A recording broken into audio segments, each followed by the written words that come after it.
Hello বন্ধুরা, আমি তোমাদের সোশ্যাল মিডিয়া স্টার সিনজন। আজকে যে ব্রেকফাস্টের ছিল, আমার ফেভারিট খাবার ছিল, যে তাই ছিল হচ্ছে আলু পরোটা, সস আর একটা ডিম ভাজা। এটা খেলাম, আমার পুরো ফেভারিট ব্রেকফাস্ট।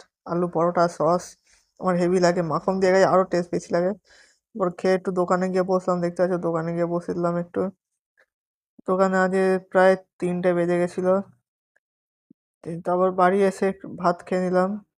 3টের সময় বাড়ি এসে দেখতে পাচ্ছ বাড়ি লাঞ্চ ছিল 2 রকমের তরকারি, মাছ আর ডাল ভাত। পুরো সিম্পল খাবারই চেষ্টা করি আমি দুপুরবেলাটা, যাতে হেলথটা ভালো থাকে। তারপর একটু ভাত কম দিয়ে বিকেলে উঠে আবার দোকানে গিয়ে বসলাম।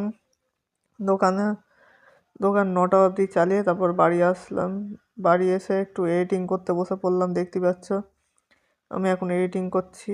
তাই আমি এডিটিং করে নিই, তারপর কিছুক্ষণ পর ডিনার করবো। ডিনারে ছিল আজকে লুচি আর কাবলি ছোলা। এটা আমি এখন খেয়ে থাকি। আজকে ডিনারটাও হেভি। আমি এখন ডিনার করতে থাকি। তোমরা আরও মিনি ব্লগের জন্য সোশ্যাল মিডিয়া স্টারকে লাইক, শেয়ার, ফলো আর সাবস্ক্রাইব করতে ভুলো না। বাই।